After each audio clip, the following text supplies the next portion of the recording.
이사야서 강의 14번째 시간 시작하겠습니다.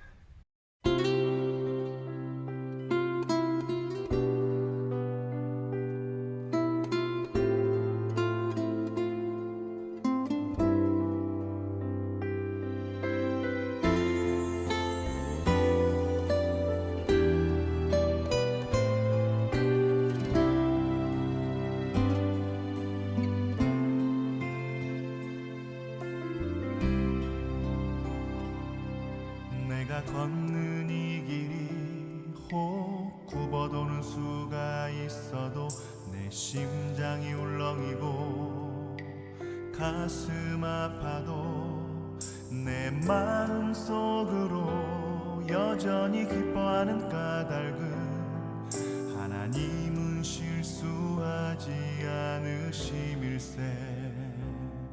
내가 세운 계획이 혹 빗나갈지 모르며 나의 희망 덧없이 쓰러질 수 있지만 나 여전히 인도하시는 주님을 신뢰하는 까닭은 주께서 내가 가야 할 길을 잘 아심일세.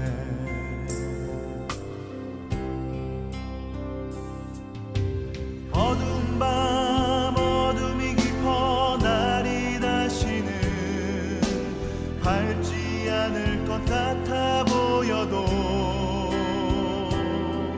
내 신앙 부여잡고 주님께 모든 것 맡기니 하나님을 내가 믿음일세. 지금은 내가 볼 수 없는 건 너무 많아서 너무 멀리 가물가물 어른거려도 분명히 오라. 나 두려워 아니하리. 만사를 주님께 내어 맡기리. 차츰차츰 안개는 거치고 하나님 지으신 빛이 뚜렷이 보이리라.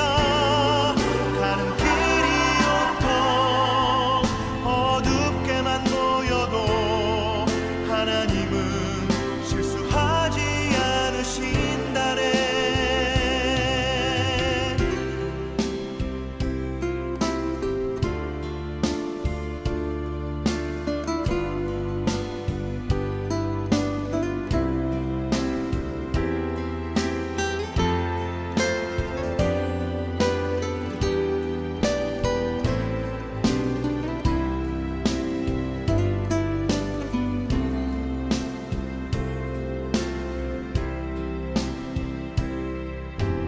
어두운 밤 어둠이 깊어 날이 다시는 밝지 않을 것 같아 보여도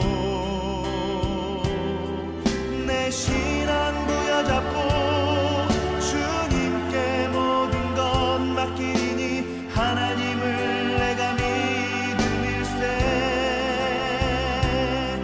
지금은 내가 볼 수 없는 건 너무 많아서 너무 멀리 가물가물 어른거려도 분명히 오라. 나 두려워 아니하리. 만사를 주님께 내어 맡기리. 차츰차츰 안개는 거치고 하나님 지으신 빛이 뚜렷이 보이리라. 가는 길이 온통 어둡게만 보여도 하나님은 실수하지 않으신다네. 가는 길이 온통 어둡게만 보여도 하나님은 실수하지 않으신다네. 하나님은 실수하지 않으신다네.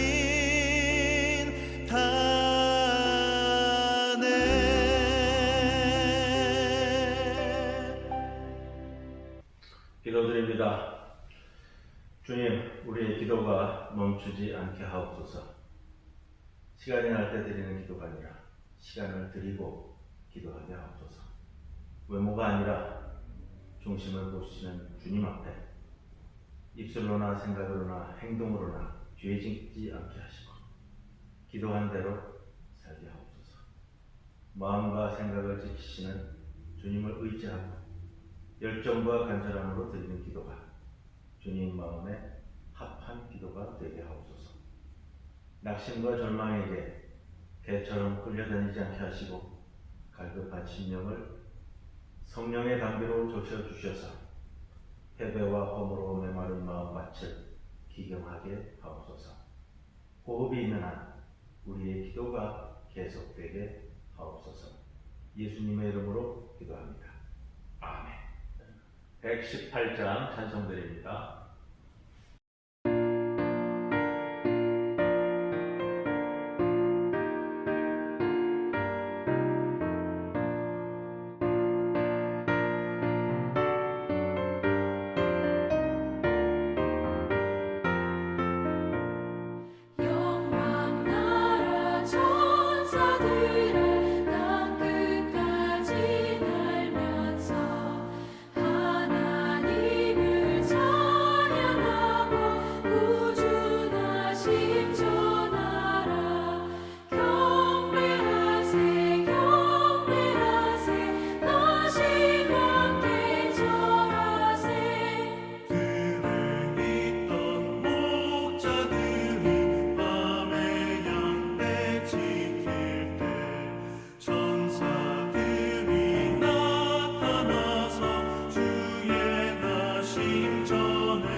이사야서 오늘 14번째 시간인데 본문을 조금 조정을 했습니다. 주보에 나간 것과는 달리요. 그래서 24장 21절로부터 25장 5절까지의 말씀 봉독하고 말씀 나누도록 합니다. 그날에 여호와께서 높은 데에서 높은 군대를 벌하시며 땅에서 땅의 왕들을 벌하시리니 그들이 죄수가 깊은 옥에 모임같이 모이게 되고 옥에 갇혔다가 여러 날 후에 형벌을 받을 것이라.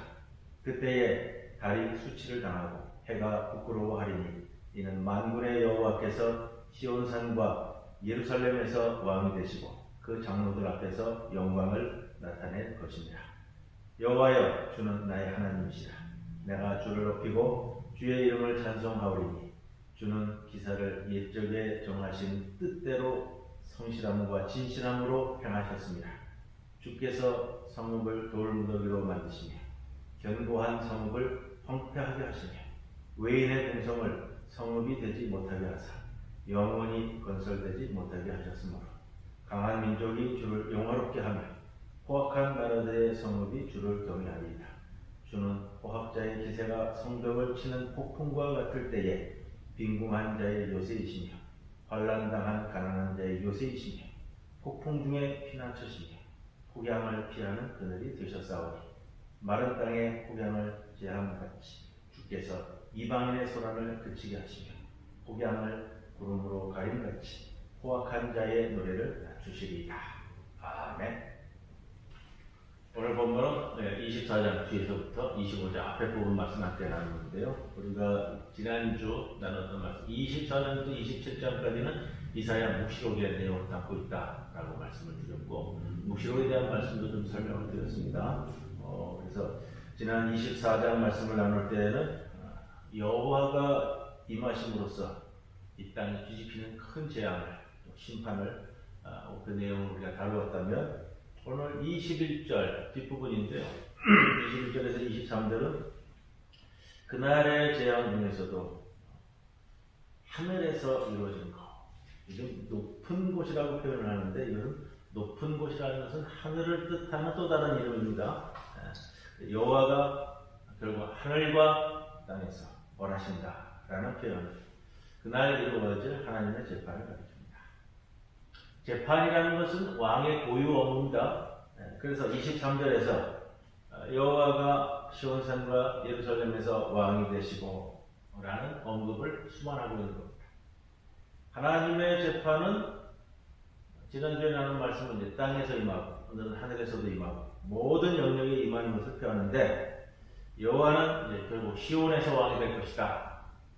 이 표현을 주고 있습니다. 그래서 시온과 예루살렘이라는 것은 온 땅에 임하는 하나님의 통치를 바라보고 기대하는 표현으로서 하나님이 왕좌가 시온에 예루살렘에 임한다. 이 표현을 쓴 거고요. 이 시온이라는 것은 물리적 공간으로 얘기한다면 예루살렘 성전이 있는 시온산을 나타내는 표현인데 본질적인 의미로는 이런 물질적인 공간이라기보다는 영원하신 하나님의 통치가 이루어지는 것 이것을 뜻합니다. 그래서 물리적 공간으로서의 가나안 땅에 있었던 시온산, 예루살렘 성전이 있는 시온산의 의미보다는 온 세계 전체를 상징하는 표현으로서 지금 사용되고 있습니다.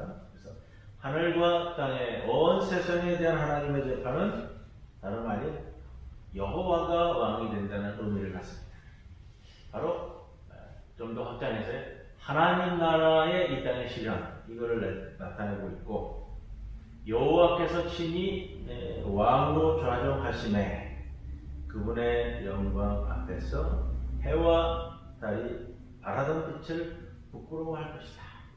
해와 달이 바라던 빛을 부끄러워할 것이다 라는 상징적인 의미가 있어요. 해와 달은 이제 이방 나라에서 신적 존재란 말이에요. 그래서 해와 달이 부끄러워한다는 것은 이방 나라들의 이방신들이 패퇴할 것이다 라는 것을 우리에게 상징적으로 나타내주는 표현입니다.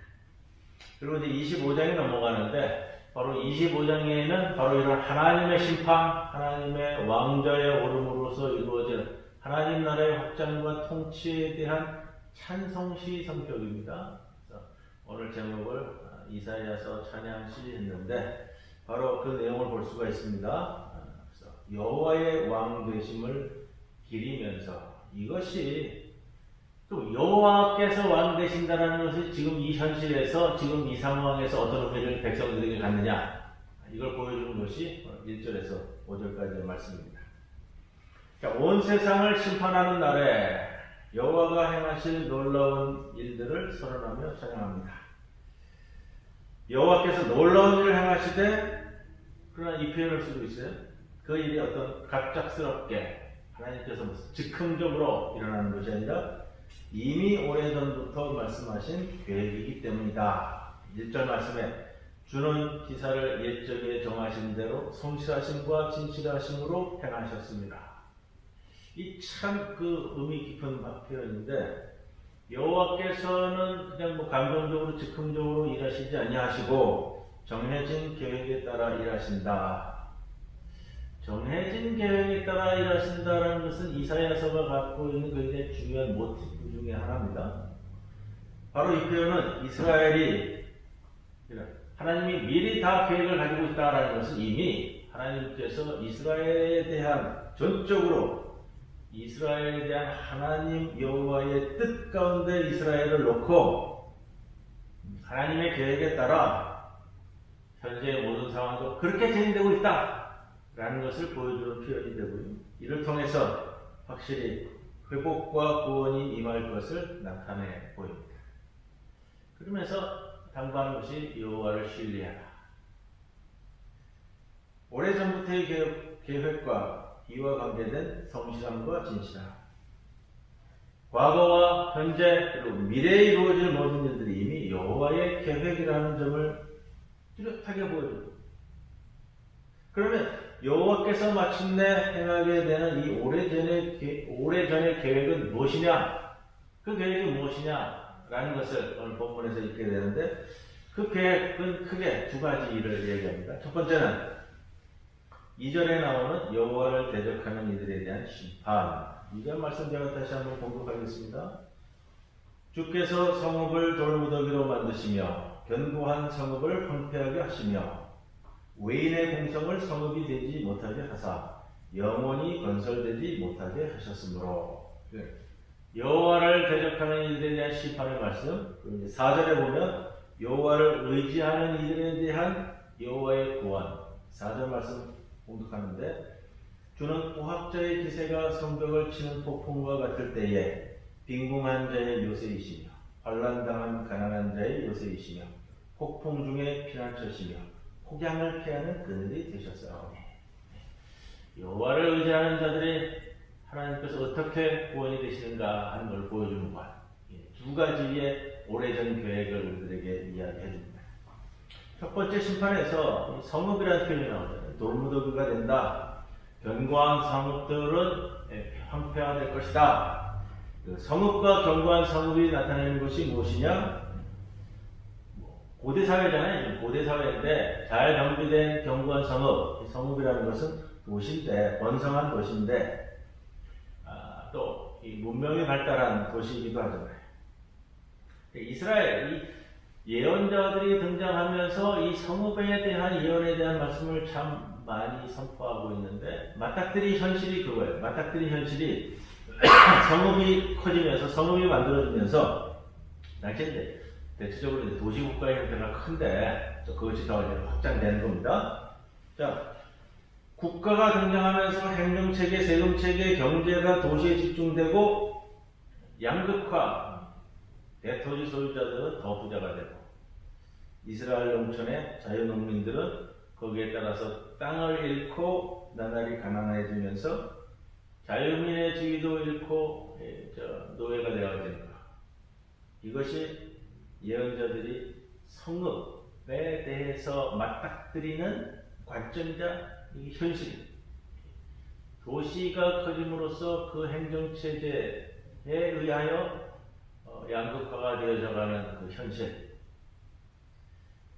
거기에 이제 이스라엘 백성들에 대한 소위 기득권자들에 대한 착취와 수탈이 점점 더 심해지는 것.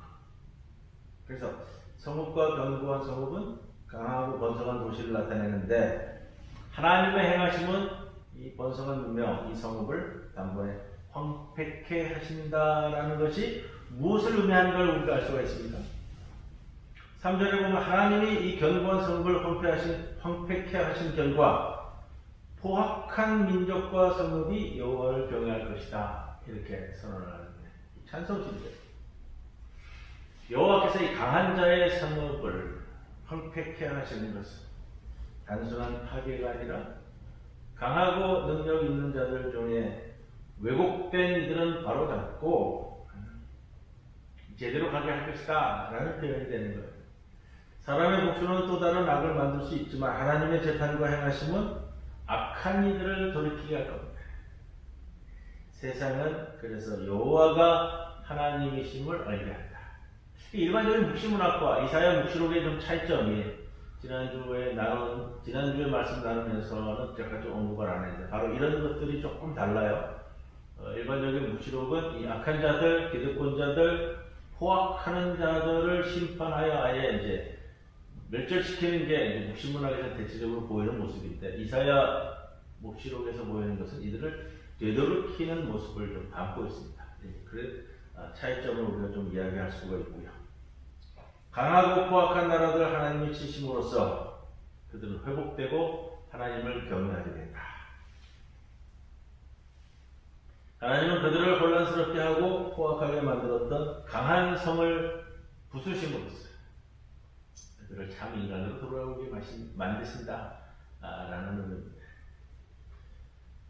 이스라엘은 그걸 원하지 않았어요. 대표적으로 이 당시에 쓰여진 가장 대표적인 성경으로는 요나서가 있는데 우리 요나서의 내용을 잘 알잖아요. 이스라엘은 포악한 이방 성읍이 돌아올 것을 원하지 않았습니다. 하나님을 모르는 이방 세계를 용서할 수 없다라는 것이 요나서의 내용이면서 또 우리의 모습도 보여주는데 요나의 선포를 들은 니느웨는 그들이 행하던 폭력으로부터 그들을 돌이켰습니다. 하나님이 행하신 하나님의 왕 되심은 특정한 백성을 멸절시키고 특정한 백성의 승리를 가져오는 것이 아니라 힘에 기반을 둔 폭력과 포합 가득한 세상을 돌이키는 것에 의미가 있습니다. 자, 두 번째 여호와가 행하실 놀라운 일의 두 번째 측면은 강력한 도시 제국의 힘에 눌려 신음하는 그 밑에서 신음하는 가난한 이들에 관한 내용입니다. 4절에 하나님은 공포를 눌러 일으키는 이들이 폭풍처럼 드셀 때 빈궁한 자들의 요새가 되며 환난을 당한 가난한 이들의 요새가 되신다. 이 요새라는 것은 보호철 또 안전한 장소 힘 이렇게 됩니다. 빈궁한 자들의 힘이 되신다. 환난을 당한 이들의 안전한 장소 보호처가 되신다. 이걸 하시겠다. 이걸 찬송하고 있고요. 폭양이라는 말을 쓰고 있어요. 폭양. 4절, 5절에 걸쳐서 3번이나 반복이 되는데 폭양이라는 건 말 그대로예요. 양은 태양을 뜻하는 거예요. 내립째는 뜨거운 열기와 메마름으로 내립째는 뜨거운 열기에 의해서 고통당하는 이들은 이 없는 자, 가난한 자들이 더 공경을 겪게 됩니다. 한쪽에는 견고한 성읍, 외인의 공성, 이를 반영하는 포학자, 폭양, 폭풍 이런 이미지가 설정이 되어 있다면 다른 한쪽에는 빈궁한 자, 환난당한 가난한 자, 강하고 거칠 것이 없는 것들이 한쪽에 있다면 다른 한쪽에는 약하고 힘없는 존재, 이들은 달리 의지할 곳이 없고 그렇게 여호와 하나님이 그들의 피난처요 그들의 그늘이 되시고 요새가 되신다. 이 이사야서 묵시록 오늘 나오는 25절의 찬송입니다. 가난한 자라는 표현은요, 가난한 자라는 표현에 담고 있는 의미가 돈 없어서 가난한 것도 얘기하는데 가난한 자라는 표현 자체가 뭐냐면 하나님만을 의지할 수밖에 없는 자 이렇게 설정이 되는 거예요. 여호와께 피하는 자, 여호와만을 피할 곳으로 삼은 자가 가난한 자이고 빈궁한 자.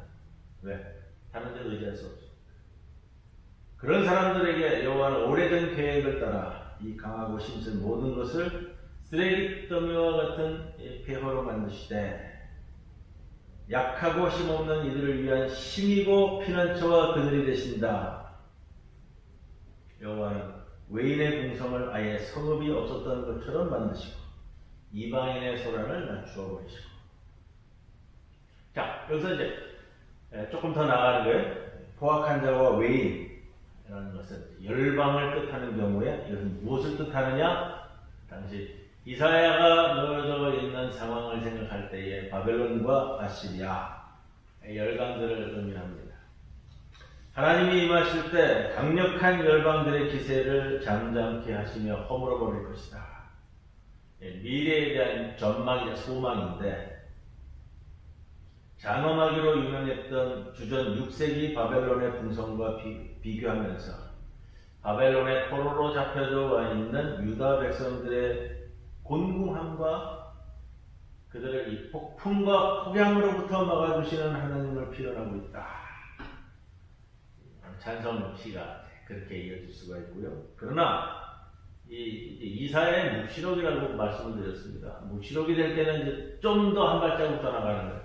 당시 현실 세계에 당하는 그 입장을 대변하기도 하면서 특정한 시기를 넘어서 언제라도 2500년이 지난 지금에도 오직 여호와만을 의지하는 가난한 이들이 존재할 때마다 본문의 말씀은 현 이 세상의 질서를 뒤집고 가난한 이들을 위해 보호자가 되시는 하나님을 선포한다. 이러한 해방과 구원이야말로 이미 오래전에 하나님의 계획이시다. 그 백성의 보호처는 오직 여호와 하나님이시며, 오늘 25장 1절에서 5절까지의 이 말씀은 바로 여기에 대한 찬양의 말씀입니다. 여기까지 말씀 나눕니다. 찬송 119장 함께 찬송 드립니다.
주님 가르쳐주신 기도문 함께 기도드립니다. 하늘에 계신 우리 아버지, 이름이 거룩히 여김을 받으시오.